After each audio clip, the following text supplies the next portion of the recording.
أعوذ بالله من الشيطان الرجيم.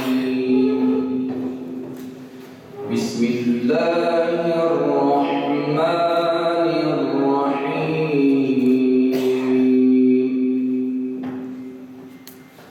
وما لكم لا تقاتلون في سبيل الله والمستضعفين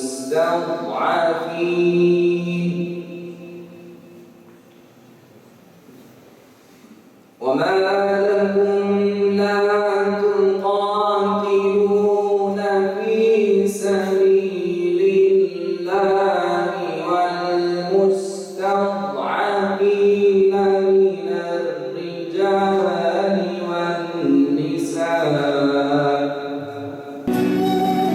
اتحاد العلماء والمدارس الإسلامية مؤسسة علمية تربوية أسسها ثلة من علماء شمال كردستان برئاسة الاتحاد يتضمن علماء معتدلين يدعون إخوانهم من علماء الأمة إلى التوحيد فيما بينهم حتى يساهموا في حل ما ابتليت به الأمة الإسلامية من آفات في مختلف أمصارها.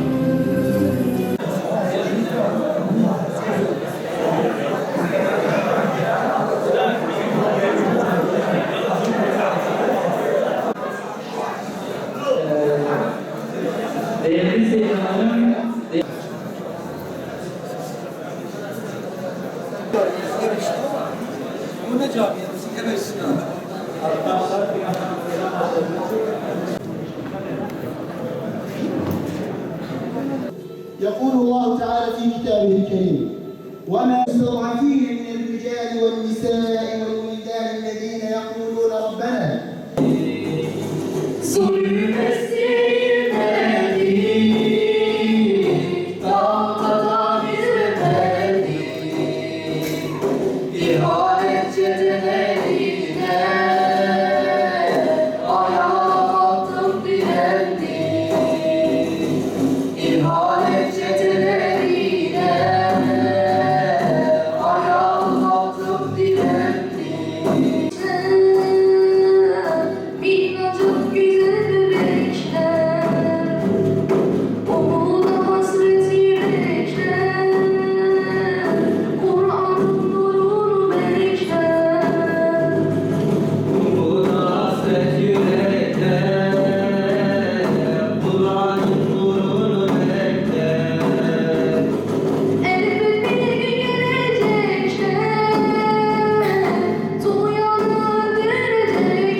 Ben Bosna Hersek'im.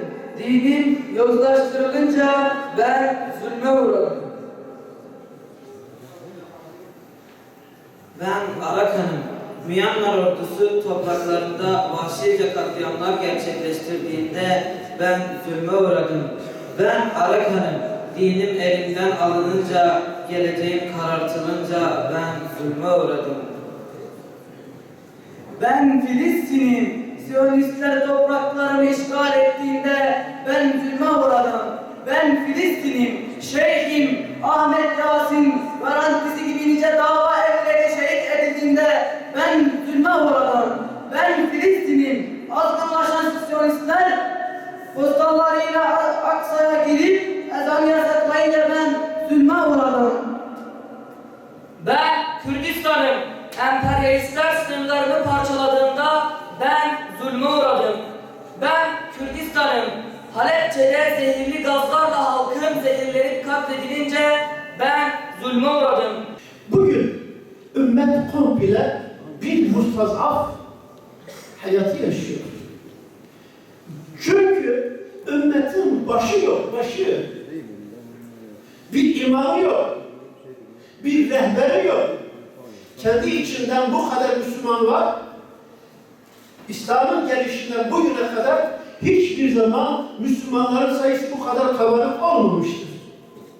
Ama hiçbir zaman da belki bu kadar darmadağın olamamışlar. Hiçbir zaman bu kadar başsız olamamışlar. Başsızlar. Başıboşluk onları bu hale, bu zillete düşürmüştür. Her tarafta zulüm var. Kan revan içinde ümmet. Dikkat ediniz. Bugün bir Yahudi Yahudi'yle savaşmıyor. Bir Hristiyan Hristiyan'la savaşmıyor. Bir Yahudi Hristiyan'la veya bir Hristiyan Yahudi'yle savaşmıyor. Bir Budist'le de savaşıyorlar. Ama hepsi İslam'la, Müslümanlarla savaşıyorlar. Yetmiyor. En acısı Müslümanlar birbirleriyle savaşıyor. Büyük bir fitnedir. Mustazafların başına gelen o kadar olaylar var ki, Halepçe'yi mi anlatacaksınız? Filistin'i mi anlatacaksınız? Mısır'ı mı anlatacaksınız? Suriye'yi mi anlatacaksınız? Afganistan'ı mı anlatacaksınız? Nereyi anlatacaksınız? Nereyi bırakacaksınız? Halepçe diyoruz. Halepçe'de 5.000 insan böyle kimyasallarla yok edildi. Boğuldu, zehre boğuldular.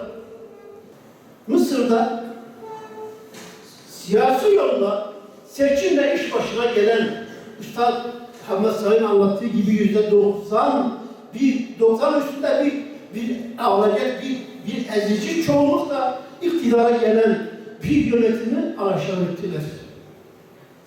Neden? Hazmetmediler. Çünkü ümmet bir de parça parça olunca onlar da bu parçaları birer birer devre dışı bırakmaya çalışıyorlar. Siz bu işe girmeyiniz diyorlar. Sizin sınırlarınız belli, bayrağınız var, vatanınız var, devletiniz var, ayrı ordunuz var, siz oraya meşgul olun.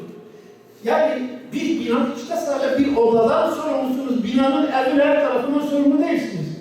Oradan biz sorumluyuz diyorlar. Biz müdahale edebiliriz. Bize yasak, aramıza tel örgüler koymuşlar, sınırlar çizmişler. Ama kendileri için böyle bir engel yok. Onlar başka binadan gelip giriyorlar. Bu zilletten kurtulmak için ne gerekiyor? İyice kafamızı iki elimizin alnına alıp, arasını alıp, iyice düşünmemiz lazım. Hala Müslüman kardeşimize husumet etmemizin vakti çoktan geçmiştir. Onu bırakalım. Bunu çekiştiren zamanı artık geçmiştir. فإذا نظرنا إليهم وجدنا الهندي المسلم شهيدا ووجدنا الكردي المسلم شهيدا ووجدنا التركي المسلم شهيدا ووجدنا العربي المسلم شهيدا. هؤلاء الشهداء العظماء الذين هم أحياء عند ربهم وإنما هي ملك لكل مسلم على وجه الأرض، ولها حق في رقبة كل مسلم على وجه الأرض. أختم كلمتي فأقول إن قافلة الشهداء التي بدأت بسمية وياسر والد عمار وتتالت وتتابعت إلى هذا الجيل من العظماء الكبار، وآخر هؤلاء فضيلة الإمام المجاهد العالم الأزهري الثائر الشيخ عمر عبد الرحمن. Ya Rabbel Alemin, yaşadığımız asırda zulüm altında olan, işkenceler altında can çekişen, bir yandan savaş, bir yandan açlık ile mücadele eden mustazaf kardeşlerimize yardım et. Ey mazlumların dualarını geri çevirmeyen Allah'ım, biz kullarına ümmet-i Muhammed'i bulunduğu durumdan çıkaracak, vahdaniyet çatısı altında toplayacak olan gücü ve şuuru nasip et. Ey kudreti her şeyi kuşatan Rabbimiz, Müslümanların mezhep çatışmalarını, her türlü ihtilaf ve fitneyi bırakıp küfre meydan okudukları zaman bizlere de İslam ordusunda bir nefer olmayı nasip et. Ya Rabbi, sana Talut aleyhisselam ve ordusunun dua ettiği gibi dua ediyoruz. Rabbimiz, ayaklarımızı sabit tut ve kafirler topluluğuna karşı bize yardım et. Ya Habib, şüphesiz ki sen her halimizden haberdarsın. Yaşantımızda, davamızda ve her anımızda mustazafların sesi olmayı, yaralarına merhem olmayı bizlere nasip et. İbrahim suresi 42. ayette sakın Allah'ı zalimlerin yaptıklarından gafil sanma. Bilakis onların azabını gözlerin dehşetle fırlayacağı bir güne ertelemektedir buyuruyorsun.